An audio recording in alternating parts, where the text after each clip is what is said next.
dear students, welcome back to my YouTube channel. Today I am going to continue the chapter 6 of class 10th life process.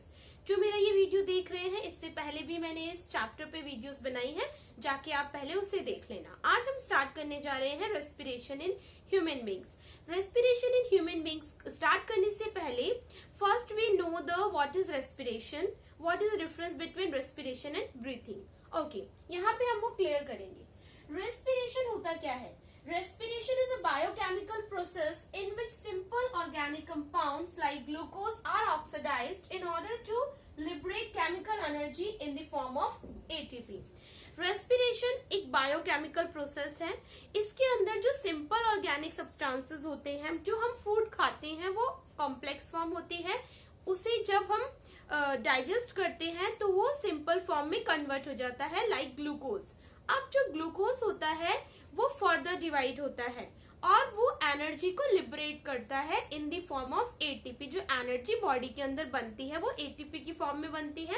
ATP is adenosine triphosphate. Okay, it's a currency of energy. जैसे यहाँ पे हम देखें एक equation से food plus O2, यहाँ पे जिस हम फूड की बात कर रहे हैं वो है ग्लूकोज। ओके, ग्लूकोज में जब ऑक्सीजन ऐड होगा it will oxidize and it will form the CO2 H2O energy in the form of ATP. Means respiration में energy liberate हो रही है फर्स्ट थिंग, और respiration करने के लिए we need oxygen। तो oxygen आता कहाँ से है? breathing से।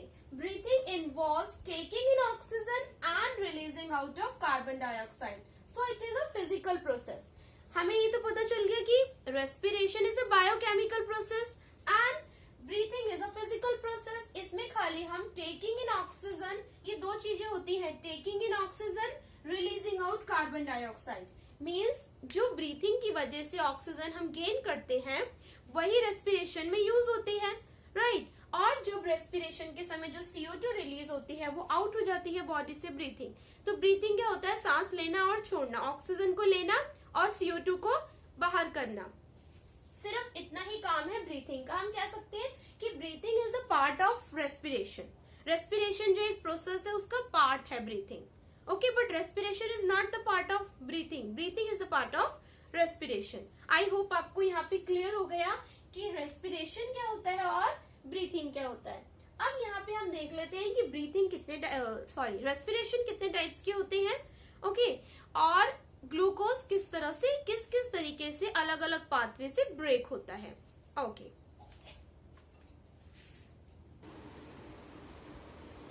रेस्पिरेशन हमने देख लिया कि रेस्पिरेशन क्या होता है। देखो, जब फीटस जो होता है, फीटस के जो लंग्स होते हैं, जब बॉर्न नहीं हुआ होता है, बेबी जब बॉर्न नहीं होता है, वो फीटस की फॉर्म में जब होता है, उसके जो लंग्स होते हैं वो नॉन फंक्शनल होते हैं। क्लियर? जो लंग्स होते हैं नॉन फंक्शनल होते हैं। And after birth first breath start होता है। तो जो लंग्स नॉन फंक्शनल रहते हैं मदर वॉर्म के अंदर, तो उस समय एक्सचेंज ऑफ गैसेस कहाँ से होता होगा? थ्रू प्लेसेंटा होता है। वो हम रिप्रोडक्शन चैप्टर में पढ़ेंगे। अब यहाँ पे हमने रेस्पिरेशन देखा कि क्या होता है और ब्रीथिंग देखा क्या होता है। अब रेस्पिरेशन आपके टू टाइप्स के होते हैं। First is external respiration and second is internal respiration.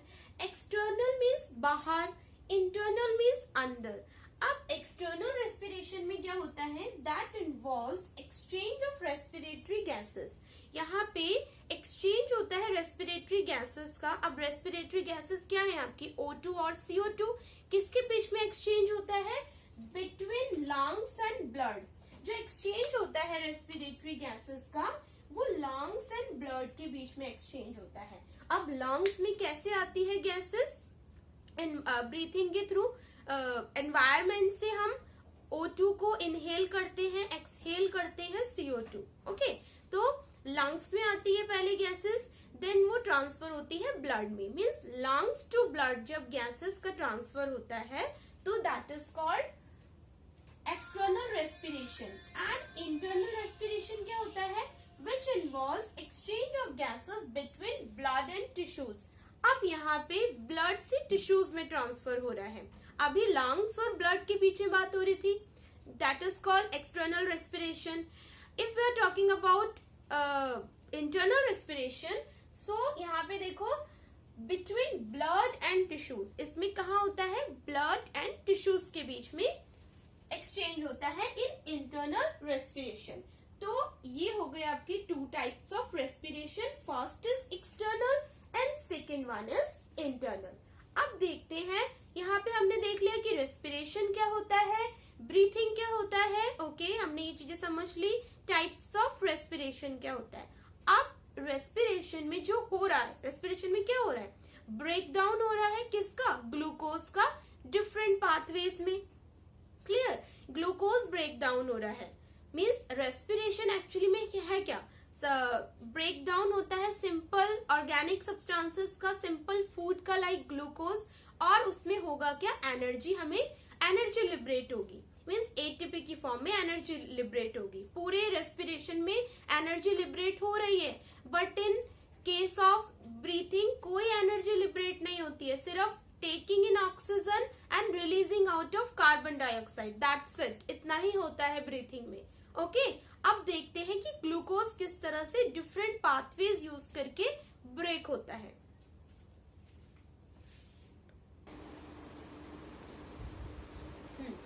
अब देखो नेक्स्ट रेस्पिरेशन में किस तरह से ग्लूकोज का ब्रेक डाउन होता है। देखो जैसे कार्बोहाइड्रेट है, अब कार्बोहाइड्रेट हमने खाया, ठीक है, हमने कोई फूड खाया which contains carbohydrate, carbohydrates digest होंगे, then it will convert into glucose which is 6 carbon molecule.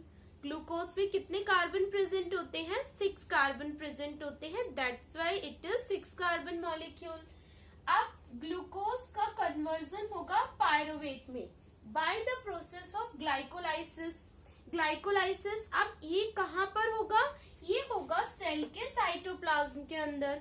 जैसे एनिमल सेल होता है, आपने 9th क्लास में सेल पढ़कर आए हो आप लोग, तो आपको सेल का स्ट्रक्चर बहुत अच्छे से पता होना चाहिए कि एनिमल सेल होता है, जैसे सेल, इसमें न्यूक्लियस होता है और चारों तरफ जो ये डॉट डॉट स्ट्रक्चर है, दीज आर साइटोप्लाज्म, ये सब आपने पढ़ा हुआ है। तो इस साइटोप्लाज्म के अंदर ये प्रोसेस होता है, क्या बताया मैंने, कार्बोहाइड्रेट डाइजेशन हुआ, then it will convert into glucose which is 6 carbon molecule. आप लोगों को ग्लूकोज का फॉर्मूला पता है, ग्लूकोज में 6 कार्बन होते हैं, देन ग्लूकोज ग्लाइकोलाइसिस होगा बाय दिस प्रोसेस। ग्लाइकोलाइसिस एक छोटा सा प्रोसेस नहीं है, बहुत बड़ा प्रोसेस है, इसमें बहुत सारे इवेंट्स होते हैं, वो आप फर्दर क्लासेस में पढ़ोगे कि ग्लाइकोलाइसिस किस टाइप से होता है। बस अभी आपको जानना है कि ग्लाइकोलाइसिस प्रोसेस से ग्लूकोज पायरुवेट में कन्वर्ट हो जाएगा, और याद रखना है glucose 6 carbon molecule and pyruvate is 3 carbon molecule, plus में एनर्जी भी लिबरेट होगी in the form of ATP. Clear, energy liberate होगी, और ये सारा प्रोसेस का हो रहा है, साइटोप्लाज्म के अंदर हो रहा है, ये चीज आपको याद रखनी है। अब ये पायरुवेट जो होगा ये 3 टाइप से ब्रेक होगा। पायरुवेट का अब जो डिवीजन होगा ये 3 कंडीशन हो सकती है, मैंने यहाँ पे दिखाया, देखो पायरुवेट 3 टाइप से ब्रेक होगा। First is aerobic condition, anaerobic और लैक ऑफ ऑक्सीजन।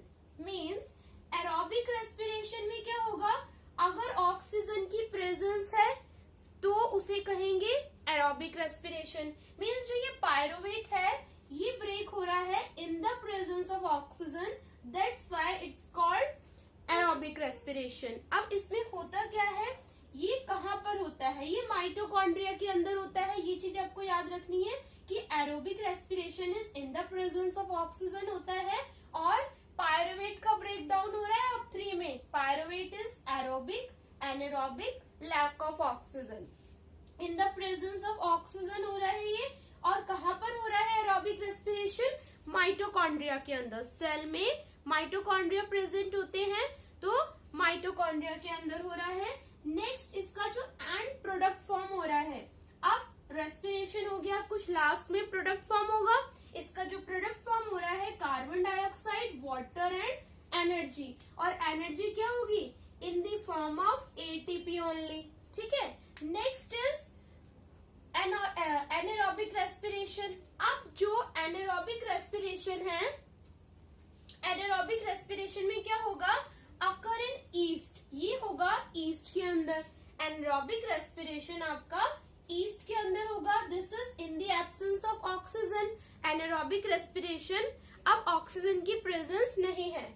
और कहां पर हो रहा है, ईस्ट में। ईस्ट में कब होगा, ड्यूरिंग फर्मेंटेशन। बताया था मैंने आपको फर्स्ट चैप्टर में, आप लोगों ने आंसर भी करा था, कमेंट्स करे थे कि जो फर्मेंटेशन में गैस रिलीज होती है विच इज कार्बन डाइऑक्साइड, तो ये ईस्ट के अंदर हो रहा है ड्यूरिंग फर्मेंटेशन, जब ऑक्सीजन प्रेजेंट नहीं होती है। इसके एंड प्रोडक्ट होते हैं इथेनॉल, कार्बन डाइऑक्साइड और एनर्जी। बताया था फर्मेंटेशन के समय कार्बन डाइऑक्साइड रिलीज होती है बिकॉज वहां पे एनारोबिक रेस्पिरेशन हो रहा है। ये आपको क्लियर हो गया। अब तो मैंने बोला ना, चैप्टर्स करते जाओ, आगे जो जो डाउट्स है वो क्लियर होते जाएंगे, सब एक दूसरे से लिंक्ड होती हैं चीजें। ओके, तो ये जो इथेनॉल है इसका फॉर्मूला होता है C2H5OH। This is ethanol. C2H5OH is ethanol. Okay, C2H5OH is ethanol. This is 2 carbon, इसमें 2 कार्बन है, तो this is 2 carbon molecule. Carbon dioxide और एनर्जी रिलीज हो रही है again in the form of ATP। Okay fine. Next है lack of oxygen. ये कहां पर होता है, इन आवर मसल सेल्स। हमारे मसल सेल्स में जब आप बहुत ज्यादा रनिंग करो तो क्या होता है, आप बहुत तेजी से ब्रीथ करना स्टार्ट कर देते हो, क्योंकि उस समय क्या होता है, ऑक्सीजन की कमी होना स्टार्ट हो जाती है। बॉडी में फटाफट ऑक्सीजन चाहिए होता है, क्योंकि उस समय क्या होता है, ग्लूकोज ब्रेक डाउन होता है और लैक ऑफ ऑक्सीजन हो जाता है। अब ग्लूकोज को तो ब्रेक डाउन होना पड़ेगा, एनर्जी प्रोवाइड करनी है, एटीपी फॉर्म करना है। एटीपी फॉर्म करने के लिए वो इस स्टेज में आ जाता है, लैक ऑफ ऑक्सीजन हो जाएगा हमारे मसल सेल्स के अंदर। जब आप अपने हाथ को बार बार मूव करो तो देखो थोड़ी देर बाद हाथ में पेन होना लगता है या फिर क्रैम्प्स आ जाते हैं। ठीक है, तो because of lack of oxygen होता है उस समय, आवर मसल सेल्स में होता है। और वो जो पेन होता है रनिंग करते वक्त या फिर ज्यादा मूवमेंट करने से, क्योंकि बॉडी के अंदर उस समय लैक्टिक एसिड फॉर्म होता है, और वो जो लैक्टिक एसिड होता है 3 कार्बन मॉलिक्यूल होता है। Lactic acid is 3 carbon molecule, plus में एनर्जी रिलीज होती है। तो क्लियर हो गया, lack of oxygen in our muscle cells होता है। इसका जो एंड प्रोडक्ट होता है लैक्टिक एसिड फॉर्म होता है विच इज 3 कार्बन मॉलिक्यूल। आप लोग कमेंट्स में लिख के बताओगे कि लैक्टिक एसिड का फॉर्मूला क्या है। ये 3 कार्बन मॉलिक्यूल है, प्लस में एनर्जी रिलीज हो गई। तो ये आपको क्लियर हो गया पूरा कि किस तरह से पायरुवेट तीन अलग कंडीशन में ब्रेक हो रहा है और डिफरेंट एंड प्रोडक्ट फॉर्म हो रहे हैं और डिफरेंट प्लेस पर इनका फंक्शन हो रहा है। यहाँ पे माइटोकॉन्ड्रिया में हो रहा है, यहाँ पे आपका अकर इन ईस्ट हो रहा है और यहाँ पे इन अवर मसल सेल्स हो रहा है। क्लियर। अब हम देख लेते हैं कि जो रेस्पिरेशन है वो किस टाइप से, जैसे ब्रीथिंग में हम लंग्स का यूज करते हैं। ओके, मीन्स एनिमल्स जो होते हैं उनके पास लंग्स होते हैं, वो लंग्स का इस्तेमाल करते हैं। हम लंग्स से O2 को इनहेल करते हैं। बट ऐसे ही बहुत सारे एनिमल्स हैं अलग अलग, उनके पास अलग अलग ऑर्गन होता है ब्रीथिंग के लिए। तो हम उस ऑर्गन को देख लेते हैं कि उनमें कौन से ऑर्गन यूज होते हैं। ओके,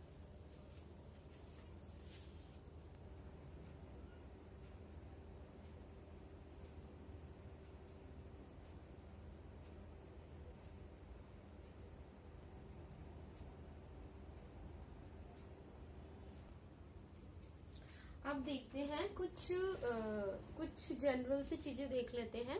जैसे प्लांट्स के अंदर जो रेस्पिरेशन है, एक्सचेंज ऑफ गैसेस है, वो स्टोमेटा के थ्रू होता है। हमने पढ़ा था ये टाइनी पोर्स प्रेजेंट होते हैं सरफेस पे लीव्स के, तो उसके थ्रू एक्सचेंज ऑफ गैसेस होते हैं प्लांट्स के अंदर डिफ्यूजन के through. Okay, means stomata organ present, stomata कहेंगे ऑर्गन, वो प्रेजेंट होता है प्लांट्स के अंदर। ओके, जैसे टेरेस्ट्रियल ऑर्गेनिजम्स हैं उनके पास लंग्स होते हैं, और जो इक्वेटिक ऑर्गेनिजम्स होते हैं वो ऑक्सीजन जो वाटर में डिजोल्व ऑक्सीजन होती है उसी को लेते हैं। अब जैसे यहाँ पे देख लेते हैं कुछ types of respiration. Cell surface respiration, जैसे हम अमीबा की बात करें, अमीबा की जनरल बॉडी स्ट्रक्चर होता है, इरेगुलर शेप होती है अमीबा की, तो उसका कोई स्पेशलाइज्ड ऑर्गन नहीं है रेस्पिरेशन का, वो डिफ्यूजन के थ्रू उसमें एक्सचेंज ऑफ गैसेस होती है। अगर हम बात करें तो एक सेल है, एक न्यूक्लियस है, इरेगुलर सा शेप है, तो सेल मेम्ब्रेन जो होती है, सेल मेम्ब्रेन, ठीक है, पता है आपको, cell membrane which is also called plasma membrane, उसके थ्रू वो रेस्पायर करते हैं बाय द डिफ्यूजन, कह सकते हैं डिफ्यूजन के थ्रू, मीन्स कोई स्पेशलाइज्ड ऑर्गन प्रेजेंट नहीं है, डिफ्यूजन होता है। इनमें क्या होता है, जनरली डिफ्यूजन दिखता है, सेल मेम्ब्रेन से रेस्पिरेशन होता है, क्लियर। और फिर देखो ट्रैकियल रेस्पिरेशन, इंसेक्ट्स में स्पाइरिकल्स प्रेजेंट होते हैं, उनके कॉर्नर साइड में ही स्पाइरिकल्स प्रेजेंट होते हैं इंसेक्ट्स के अंदर, स्पाइरिकल्स, इंसेक्ट्स में स्पाइरिकल्स प्रेजेंट होते हैं, जिससे वो, जैसे हम नोज से, ठीक है, नॉस्ट्रल से O2 को लेते हैं, CO2 को रिलीज करते हैं, ऐसे ये स्पाइरिकल से करते हैं। और इनमें जो ऑर्गन इन्वॉल्व होता है, जैसे लंग्स रेस्पिरेटरी ऑर्गन है हमारा, ऐसे इंसेक्ट्स का रेस्पिरेटरी ऑर्गन है ट्रैकिया, ट्रैकियल ट्यूब्स प्रेजेंट होती है। ओके, नेक्स्ट है ब्रैंकियल रेस्पिरेशन। इसमें क्या होता है, फिशेस में होता है, गिल्स होते हैं फिशेस के पास, गिल्स से वो रेस्पिरेशन करती है। पता ही है आप सबको कि फिश में जो रेस्पिरेशन होता है वो गिल्स के थ्रू होता है। नेक्स्ट है क्यूटेनियस रेस्पिरेशन, आपका स्किन, जैसे अर्थवॉर्म में भी क्या होता है, बाय डिफ्यूजन स्किन से रेस्पिरेशन होता है, ऐसे ही फ्रॉग के अंदर होता है। अब फ्रॉग क्या है, फ्रॉग एक एम्फीबिया है, एम्फीबियन है। एम्फीबियंस क्या होते हैं, एम्फीबियंस लैंड पे भी रहते हैं और वाटर के अंदर भी रहते हैं। तो फ्रॉग के पास लंग्स भी होते हैं, जब वो लैंड पर होता है तो लंग्स के थ्रू रेस्पिरेशन करता है, बट वो वाटर के अंदर स्किन से भी रेस्पिरेशन करते हैं। तो यहाँ पे क्यूटेनियस रेस्पिरेशन, फ्रॉग में स्किन ऑर्गन इन्वॉल्व होता है, लंग्स भी प्रेजेंट होते हैं फ्रॉग में, बट एम्फीबियंस जो दोनों जगह रहते हैं, लैंड में और वाटर में। ओके, एक नोट है, इसको याद रखना कि जो ब्रीथिंग का रेट होता है एक्वाटिक ऑर्गेनिजम्स में, वो फास्टर होता है। जो टेरेस्ट्रियल ऑर्गेनिजम्स में रेट ऑफ ब्रीथिंग है as compare to aquatic organisms, वो लो रहता है और फास्ट रहता है एक्वाटिक ऑर्गेनिजम्स में। एक्वाटिक ऑर्गेनिजम्स में जो रेट ऑफ ब्रीथिंग है वो फास्टर होता है देन टेरेस्ट्रियल ऑर्गेनिजम्स। क्यों, क्योंकि जो वाटर के अंदर ऑक्सीजन डिजोल्व है उसको वो लेते हैं, ठीक है, because the amount of dissolve oxygen is fairly low होती है compare to the amount of oxygen in the air. अगर आप देखो कि ऑक्सीजन जितनी एयर में प्रेजेंट है उससे तो कम प्रेजेंट होगी वाटर के अंदर, तो उन्हें क्या करना पड़ता है, वो बहुत तेजी से ब्रीथिंग करते हैं कि ज्यादा ऑक्सीजन को वो इनहेल कर सके। कभी आपने फिश को देखा है, फिश अपना बार बार मुंह खोलती है, माउथ बार बार खोलती है। फिश को कभी देखना एक्वेरियम के अंदर, फिश को देखो कि वो किस तरह, उसकी एक्टिविटीज देखो कि वो बार बार अपना मुंह खोलती है, मीन्स क्या करते हैं, वो रेस्पिरेशन कर रहे होते, वो इनहेलेशन कर रहे होते हैं ना ऑक्सीजन का, तो बट उनका जो रेट ऑफ ब्रीथिंग होता है वो हायर होता है, ज्यादा होता है as compare to terrestrial, because आपका जो वाटर में ऑक्सीजन डिजोल्व होता है वो कम होता है एज कम्पेयर टू जो ऑक्सीजन प्रेजेंट होता है एयर के अंदर। ये आपको दिख नहीं रहा होगा, आई होप। द अमाउंट में पढ़ देती हूँ, the rate of breathing in aquatic organisms is much faster than that seen in terrestrial organisms because the amount of dissolved oxygen is fairly low compared to the amount of oxygen in the air. Okay, because the amount of dissolved oxygen is fairly low compared to the amount of oxygen in the air. तो यहाँ पे हमने respiration का पूरा introduction देख लिया, respiration देखा, respiration breathing हमने देख लिया, फिर टाइप्स ऑफ रेस्पिरेशन हमने देख लिया और किस तरह से पायरोवेट का देख लिया, किस अलग अलग पाथवे से ब्रेक डाउन हो रहा है उसका। Okay, anaerobic, aerobic, lack of oxygen में फिर हमने कुछ रेस्पिरेटरी ऑर्गन्स देख लिए अदर ऑर्गेनिजम्स के। अब यहाँ पे हमारा इंट्रोडक्शन कंप्लीट हो गया। नेक्स्ट वीडियो में मैं आपके पास लेकर आऊंगी respiration in human beings complete. मैं आपको respiration in human beings complete बताऊंगी कि किस तरह से रेस्पिरेशन होता है with diagram everything. I will explain everything in the next video. अगर आपको कोई डाउट रहता है, कुछ चीजें समझ नहीं आती है, कहीं पे भी कोई प्रॉब्लम होती है, तो आप प्लीज कमेंट कर दिया करो। कमेंट करके आप मुझसे कोई भी क्वेश्चन पूछ सकते हो। अगर आपको मेरा ये वीडियो पसंद आया है तो प्लीज इसे लाइक करो, मेरे चैनल को सब्सक्राइब करो और बच्चों को भी शेयर करो ताकि और बच्चे भी इसका बेनिफिट ले पाए। Thank you.